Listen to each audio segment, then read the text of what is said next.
had a question for the stars of the show, Max and Miles. I don't know if they're after their pick. Nah, just kidding. Obviously, you guys, made the trade to get a pick for next year. What kind of went into that decision to send off two for a pick next year? We're just going through the process as always, the board and the draft as it's going, and a team called and was willing to move up. So Pittsburgh called and they offered a fourth next year. And for us, where we were at that point in the draft and our board, we felt the opportunity to acquire a fourth round pick next year was too good to pass up. So that was just really the genesis, looking at our board and where we were in terms of our picks thus far in the roster. And that's just kind of where we decided the fourth round pick was really good value for us at that point. Omar? I wanted to ask Chris, and I do have this question every year. How big was your draft board? If you can give me a number, and where did you feel comfortable in the third day in terms of depth with this draft class? And also, I wanted to know about the complications that possibly COVID and no medicals and no in-house visits created for this draft.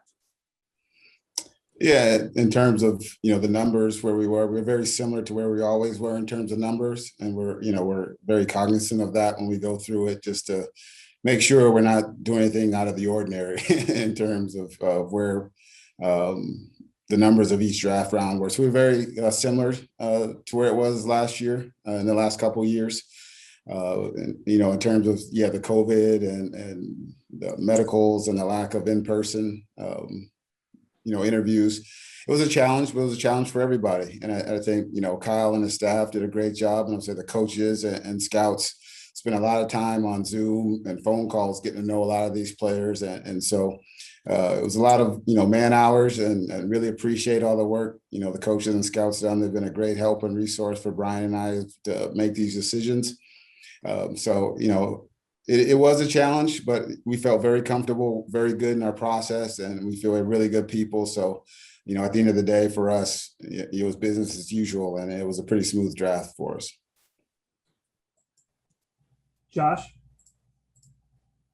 Yeah, Chris, several of us yesterday asked questions about the running back position. You were able to use your last pick on Gerrid, I believe, Doaks. Could you speak on what you expect him to bring to the table and what you guys learned about him throughout the pre-draft process? Yeah, it was someone that, Brian, myself, and the scouts and coaches, as you watched him more and more as the year went on, because they had a good team, a good year. They've done a nice job there. Coach Fickle and the staff has done a good job, with that program here. And he is a tough, physical runner that plays the game with energy, passion. He's got toughness, he's got power. And so he was someone that we looked at, and we started talking about him, in the later parts of the draft. And, Brian, myself, we're very excited about him. He plays on special teams as well. So he's a team guy, and just kind of, working through that process and talking to their coaching staff there and stuff, that this kid was, a very high character player that loves football. He's smart. And again, so we're excited to get him. He's a big back that plays hard. He's tough. He's team oriented, and he's a smart player. Joe? Hey, Chris. My question is, how much better do you feel about the roster now than you did at the end of the season? Like that, it's hard to say. We feel good about, the moves we've made. But at the end of the day, when we go through it, the players have to, go and perform, and we're excited. We have a very good coaching staff, and we think these players are the right types of kids to come in and develop. And again, we've always working through the roster, trying to, churn it over and work to improve. So we feel we're in a good place right now, but it's just getting started. Y'all see, programs here, and, the players will start coming in, the ones that are around. And so for us, we feel good where we are, but it's a long ways to go before we kick off in September. Travis? Hey, good evening, gentlemen. Congrats on the draft wrapping up. I wanted to ask you about Larnel Coleman and kind of his background as a former basketball player and the wingspan, the good pro day, and all that stuff that he had. I'm curious, both these guys you guys took in the 7th round have good athletic profiles. How important is that to you at this stage of the draft? And is that kind of a long-term projection in terms of how they develop? Yeah, as we talk about it, that's, a big part of it. It's, these guys have, we feel, very good upside, but they're good athletes, but they're also smart kids. They're very competitive kids. So yeah, you look at all those traits that you like there when you're looking at players late in the draft, and and if they meet, what we're talking about in terms of toughness, competitive, he's smart, team oriented, and then the athletic ability. And both these guys were good players, for their team. Larnel did a nice job through the postseason too, his All-Star game. So for us, we're excited to get them. We do think they have a lot of potential. They'll come in, they're going to work, and very confident in our staff in terms of developing them as well. Great, thank you. Omar? I want to ask Flores a couple of questions, Brian. With McKinney, we never really got to follow up with you in terms of what your vision is for him when you guys traded for him. And also, I wanted to ask about Malcolm Brown. Obviously, a lot of Dolphin fans and media members are kind of hung up on that help wasn't brought into the running back room, especially early, but you guys did sign Malcolm Brown. What's the vision for him, and what did you guys see in him to make him a pickup in free agency? Malcolm, we really liked him, played against him this year with the Rams, and did a lot of things for them, short yardage, third down. He was somebody who was reliable, dependable, and was productive for those guys. So, and he's been productive, really throughout the course of his career, and played in a variety of roles. So, short yardage, third down, goal line, things of that nature. So we thought he'd be a good addition to the room, along with Miles, along with Savon. And obviously we're adding Doaks to the mix now. Your first question, Omar, was McKinney. Yeah. So BMAC, I've watched him, scouted him for a long time. He's big, fast, physical. Really good in the run game.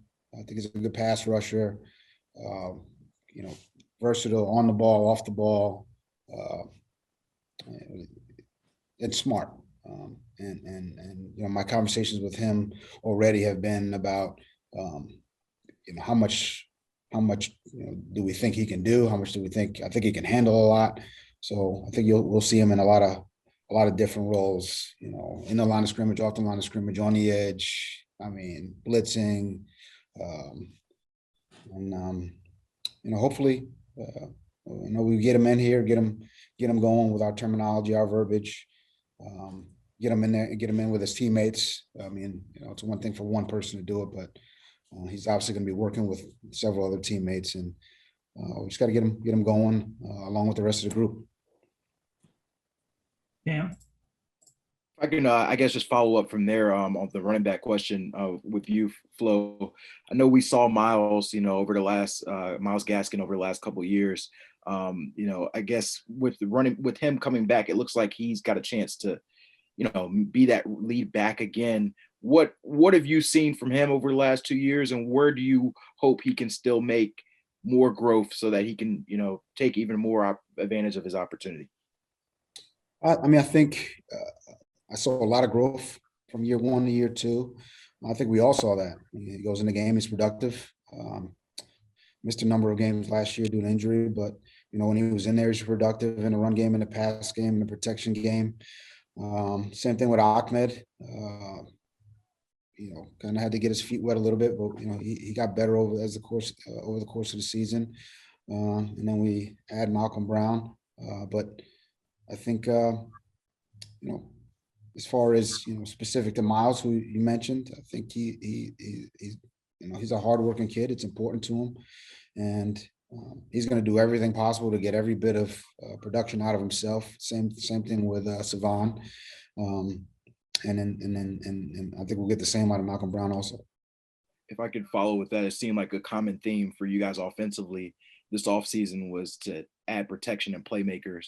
What does that do not only for the passing game with the speed you have, but also for the running game? I think it does a lot. I mean, I think if you got, guys who can run on the perimeter, if you load the box, there's more opportunity for one-on-one matchups and opportunities downfield. So defenses have to make that decision when you have those types of players on the field. And again, if you don't load the box and you play for those big plays, and there's less people in the box and less people to block, and I think it really becomes kind of a numbers math game. If you get those guys blocked, there's more space to run. So there's a lot to this. I mean, as you guys know, you guys have seen a lot of football and understand the game. So when you have guys on the perimeter and guys who demand some attention, that kind of attention, then there could be more space, and there may not be. And if that's the case, then we got to take advantage of those matchups on the perimeter. So it's a chess game, as you all know, and obviously the run game and how you attack the run game, that's part of it. Appreciate you. Thanks. Joe? Yep. Well, my question for you is kind of similar to the question I asked Chris about the roster. I wrote down here, how much closer is the roster composition after free agency and adding 4 players, and I know there's more than 4, but 4 players who some thought could go in the first round. How much closer is the roster composition in terms of talent and fit to what you need to have to win big? I think we like the guys that we added this weekend. But I'll say this: hopefully the rookies are get a hold of this and are listening. These guys have a long way to go. They've never played in an NFL game. They've never set foot in an NFL, been in an NFL meeting or a walkthrough or anything. So to put, I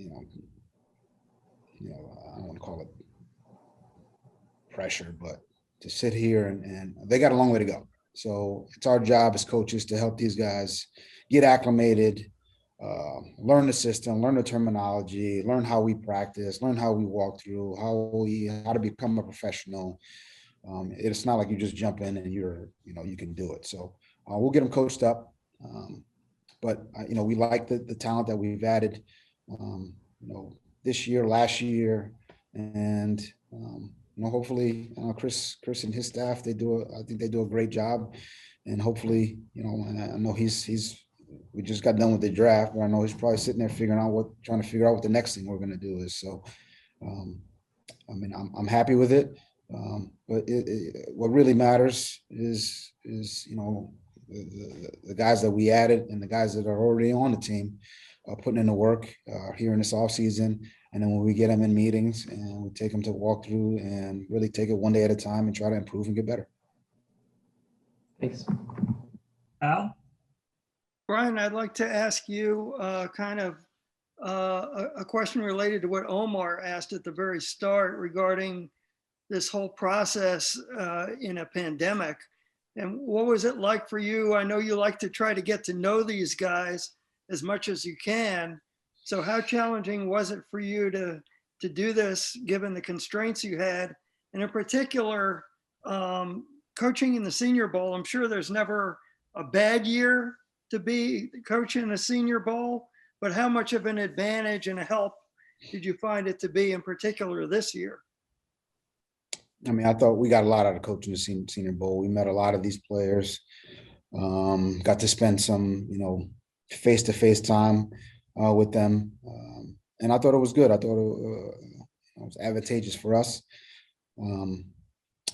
As far as, this COVID pandemic year, like everyone else, we've had to adjust. You guys have had to adjust, not being able to, do in-person this in person with us or with players, everyone's had to adjust, and we've done the same.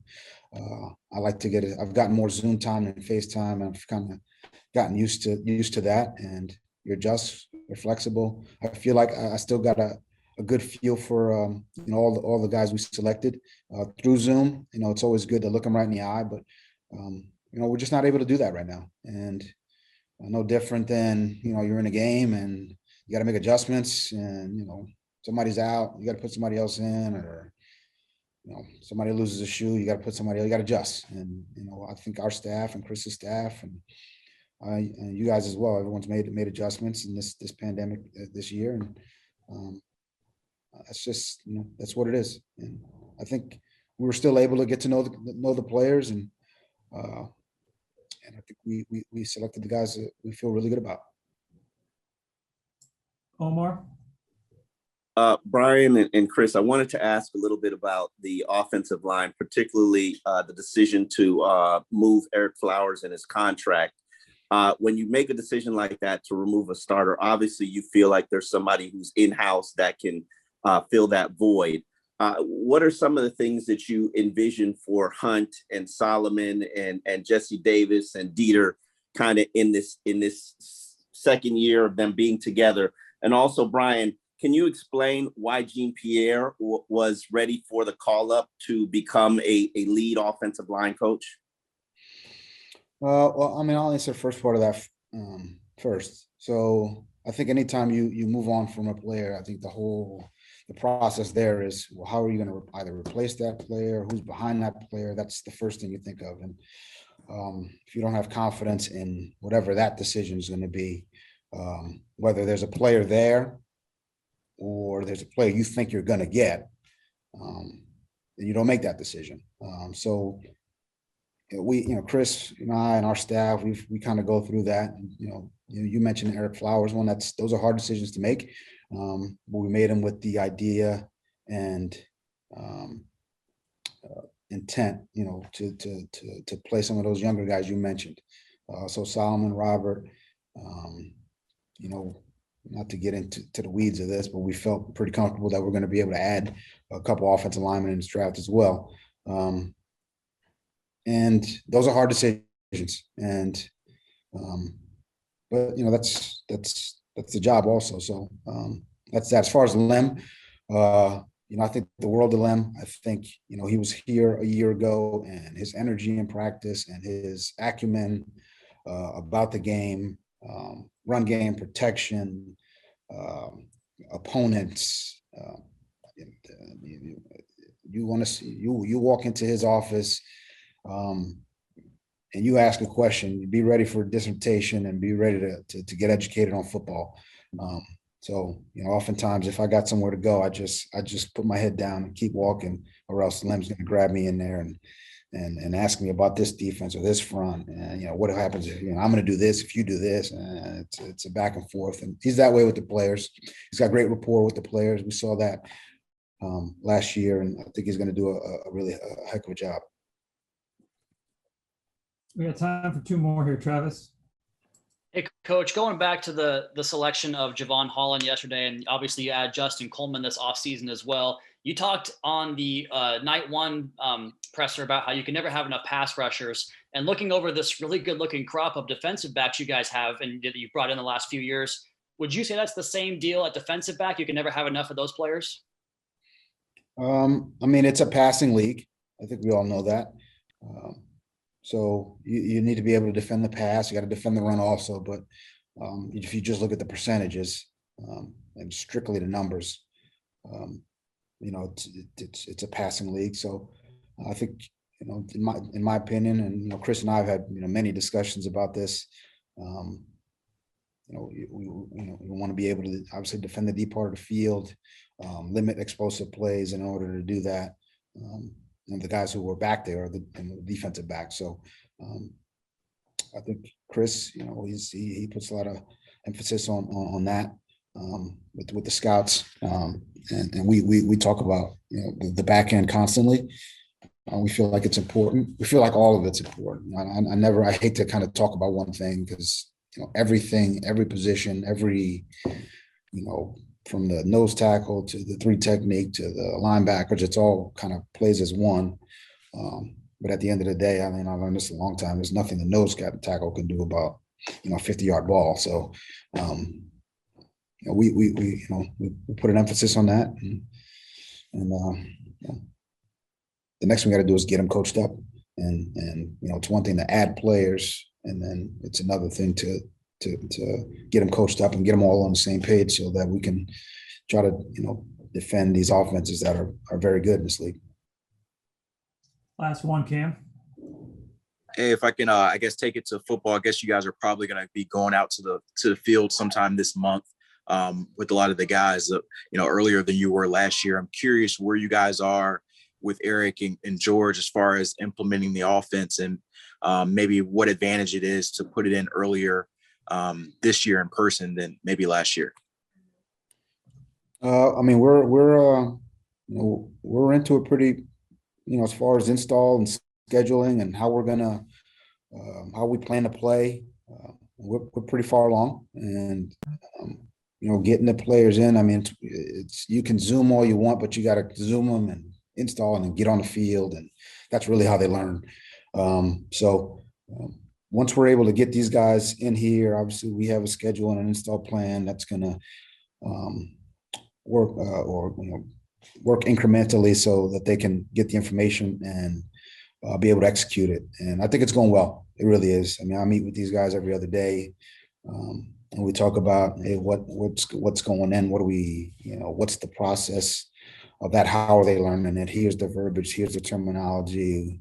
Is there a better way to get it to them, to simplify things? And I think it's been good. And but that's in our conversations. I think that's one thing, and I think it's gonna work. As far as the install and how we implement it, but it's another thing once you got to get them on the field, and then that's we're looking forward to that. Getting them out here, getting them in a walkthrough setting, getting them in a practice setting, and that's the fun part.